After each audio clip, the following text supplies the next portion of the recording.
Stretching 2,000 miles and surrounded by 4 United States and 6 Mexican states, the U.S.-Mexican border has long been a subject of controversy and conflict.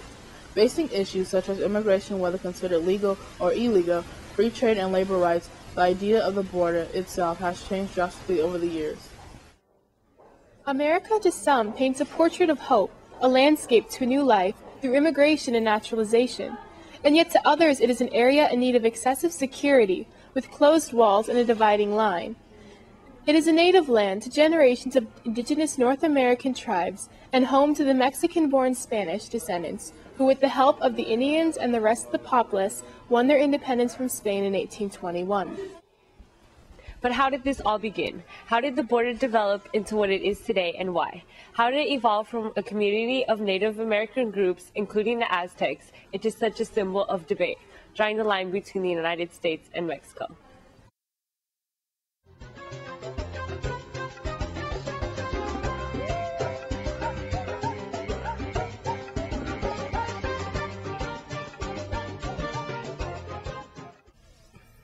In 1819, the Adams-Onis Treaty was signed by Spanish Foreign Minister Onis and Secretary of State John Quincy Adams. The treaty drew a Pacific border between Spanish land and the Louisiana Territory. 2 years later, in 1821, Mexico won its independence from Spain. This eventually led to the formation of separate nations. Mexico ended the monarchy and established a federal republic. From 1846 to 1847, the United States and Mexico went to war because the U.S. wanted new land and their goal was to stretch from coast to coast. During the war, the United States and Mexico would get into dozens of conflicts, costing the lives of nearly 40,000 soldiers. Only about 2,000 U.S. deaths were directly battle-related, the rest having come from disease which they caught in the camps. The Treaty of Guadalupe-Hidalgo ended the U.S.-Mexican War. The treaty was signed on the 2nd of February 1848 and is still in effect today, making it the longest-standing treaty in history. As a result, the United States acquired more than 500,000 square miles of territory, such as Texas, California, New Mexico, Arizona, and Nevada. This treaty not only separated the U.S. from Mexico, but it was very important in shaping the worldwide and family histories of Mexico and the United States. Since 1848, Native Americans and Mexican Americans have struggled for complete political and social fairness in the United States. The Treaty of Guadalupe-Hidalgo was a document that promised civil and property rights. In 1853, the Gadsden Purchase was made. This piece of land was purchased by the United States from Mexico.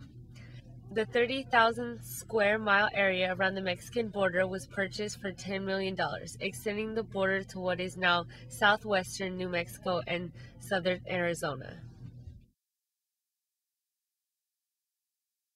I think for a lot of people, the border is a hard thing to understand.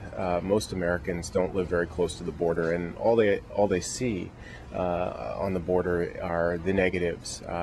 They hear a lot about undocumented immigrants. They hear a lot about drugs, but they don't realize that the border is a very important part of the United States. In general, an Immigration Act is a law regulating immigration. In 1882, Congress passed a new law, Immigration Act, which was the first to exclude certain groups of people from coming into the United States. At the time it passed, the law pertained to Chinese workers from crossing into the U.S. and specifically women. Chinese women were brought over into the country for immoral acts such as prostitution. Chinese workers were also banned from migrating into the U.S. for labor. After a small period of time, inspectors became known as the people who patrolled the border near El Paso, and thus in 1904, the first border patrol was born. In 1942, the Barcelona program was started to bring a few hundred Mexican agricultural laborers to the United States to harvest in Stockton, California. The program soon started to spread over the United States to provide farms with labor.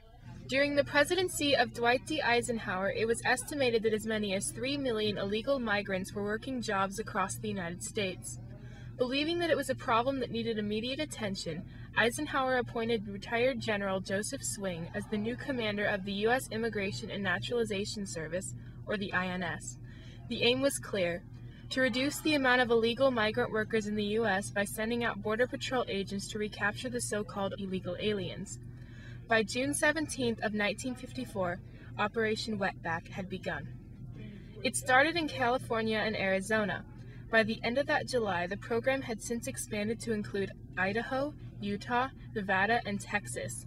It was estimated that over 1,300,000 illegal migrants were captured. However, those deported were only about half the migrants leaving the U.S. It is estimated that at the time, 1.1 million had fled the country fearing arrest.